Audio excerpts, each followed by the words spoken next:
Alright, so in this video, I'm going to talk about the Patchbay. So there's a key right up top where it says in and out to determine whether or not these patch points are sending voltage out or are accepting voltage in. If the lettering is white with no background, then that means it's an in point.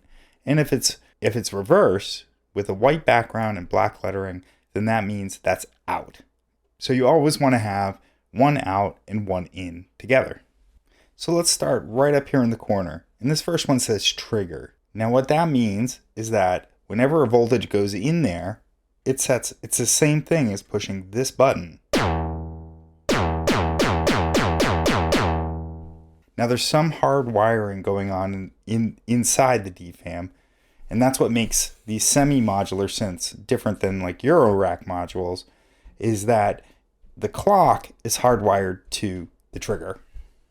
The trigger input is hardwired to the sequencer clock and then routed to the envelopes in the trigger output. So this, if you have a sequencer or something else and you want to put a gate into here, that will trigger your sound. So sometimes I use my Korg SQ64 and I will plug the gate into the trigger, and that will just sound whatever sound. So if I wanted to use this, say, exclusively as a kick drum, I could dial in my kick sound like we did in one of the first videos, and then just put the gate into the trigger, and I would have a nice kick drum module. Right next to trigger is the voltage controlled amplifier CV. So the VCA control voltage input. So this is a way of modulating the amount of sound that comes out. The VCA out is where I'm plugged in, and that's just a good way to get sound out of the module. It's the main audio output. So the velocity input controls the maximum amplitude of DFAM's envelope generators. So this is hardwired, it's normaled to the sequencer velocity. So again, you could control this by using a sequencer or another patch that it would change the maximum amplitude of what's going through based on what you plug in here. So just to demonstrate what some of these patch points do by connecting them to the mother's LFO, I like doing this because it's a slow LFO, and so you can hear the voltage gradually come in and how that changes the sound. So let's just try the velocity. This isn't something how I'd normally patch it, but it kind of shows what velocity can do.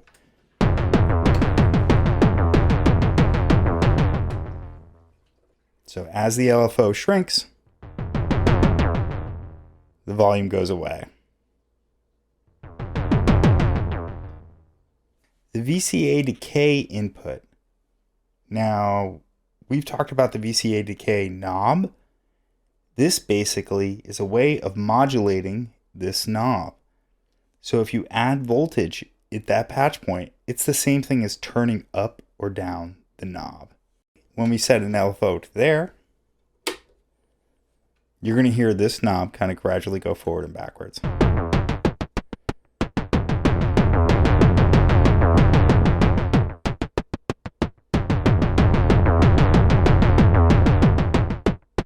And so that would be the same as going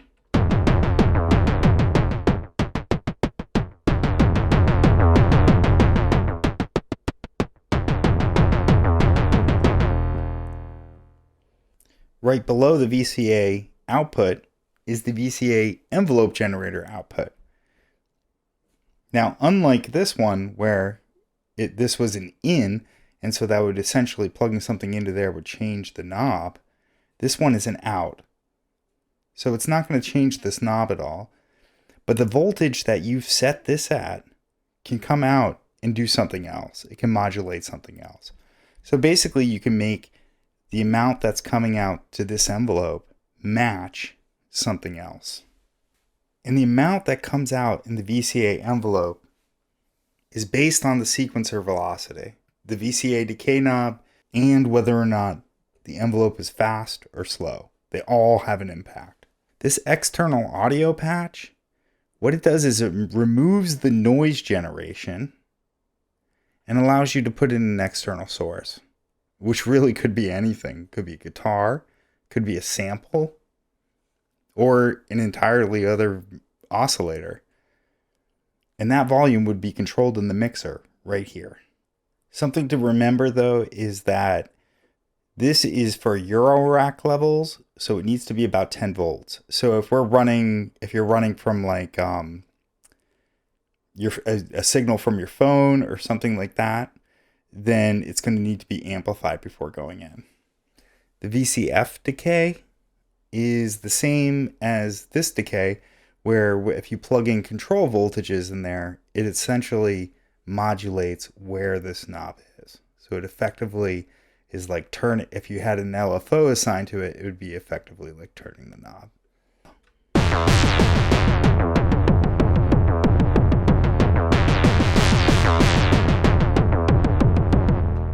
So as you can see, that would be similar to just running the sequencer and doing it by hand.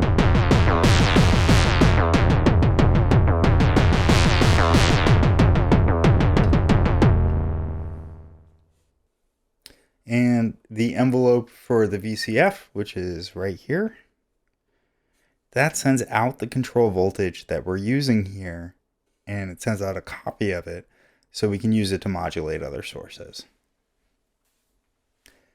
This patch point noise level modulates this knob right here. And it doesn't matter if there's something going into external audio or not. If you have a control voltage raising and lowering this value, it's essentially like turning the knob forward and backwards. The VCO decay is the same as turning this knob. When we add control voltage to that patch point, it's turning this knob up and down. And the VCO envelope does the same thing as the other envelopes, where it makes a copy of the envelope amount here, and you can send it to other places.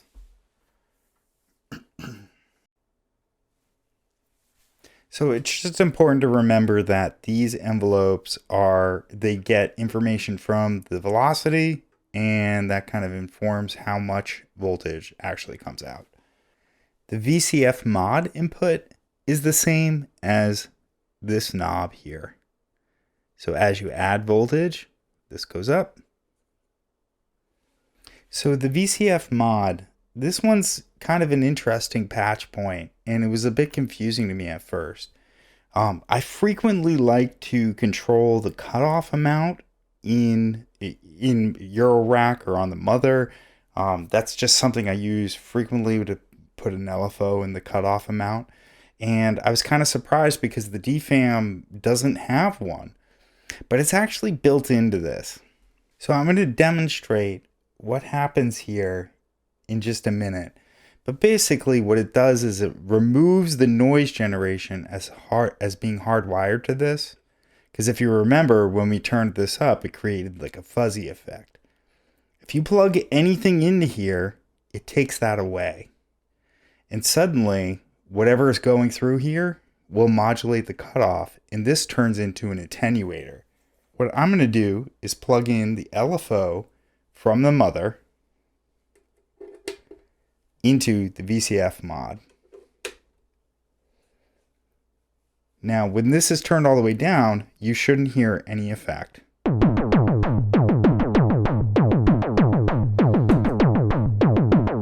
So it doesn't do anything. And if I turn this up,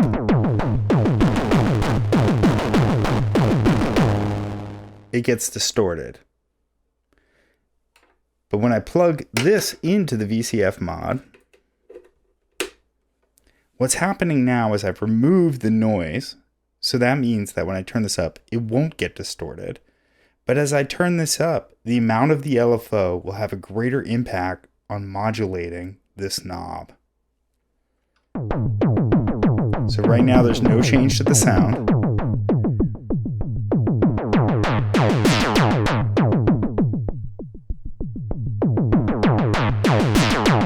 And as the LFO rises and falls, the cutoff knob essentially moves. And turning it up all the way makes it have its full effect. So it turns it into an attenuator for the cutoff. And so what's basically happening here, if I have it just be a dead patch, it's not plugged into anything, it'd be the same as me manually going in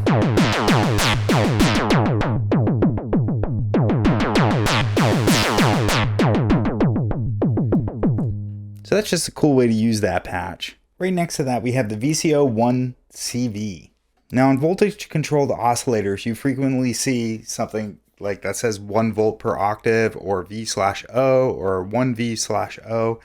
And that would be where you would plug your pitch into. So you would go from like your sequencer or your MIDI controller into that to provide your pitch. And this does the same exact thing. It's going to provide modulation to the frequency knobs. So if you want an accurate pitch, like if you're actually playing notes, you're going to want to set this at right at 12 o'clock and tune it to make sure it's in tune. Because if you add voltage to here, it's going to raise it from wherever your frequency knob is set. And if you are using this, you're probably going to want to make sure that your sequence pitch mod is set to off. Otherwise, this is going to be constantly messing with you. Let's listen to what happens when we plug the LFO into the VCO pitch. Now this is VCO1. So here I'm going to turn down VCO2. And this is what it sounds like without it. And if we plug it in,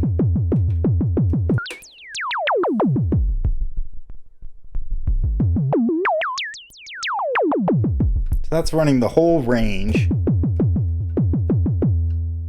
almost as if turning this all the way up and all the way down.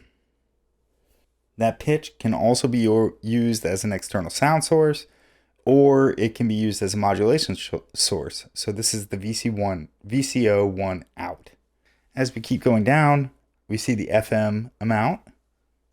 That just changes this knob. So what you should listen for right here with this particular sequence is that when the LFO goes low, it's basically like turning this way down. So you're not going to hear any sort of weird sounds. In this case, it's like almost like bird-like sounds. As the LFO goes back up, this kicks in and you'll start hearing some of those things flutter out. So take a listen, see if you can pick it out.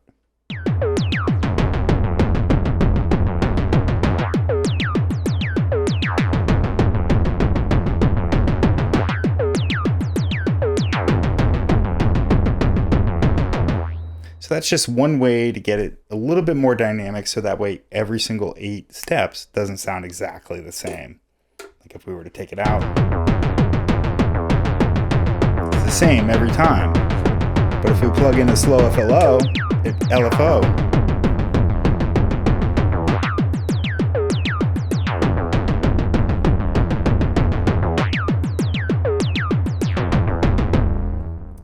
so it's just another way to mix up the sound. The VCO2 control voltage input is the same as VCO1. That's where you would enter in pitch for the second voltage controlled oscillator. And again, they also have the VCO out for number 2, and that can be used as pitch or modulation source. Down here we have the tempo, which changes if you want to have your tempo kind of stutter or go up and down. It will change the knob right here. So let's listen to what that sounds like.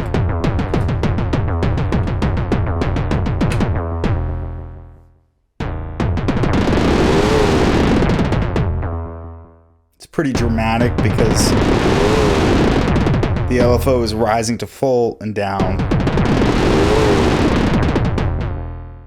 But you can hear how that would affect that. The run stop basically turns this on and off.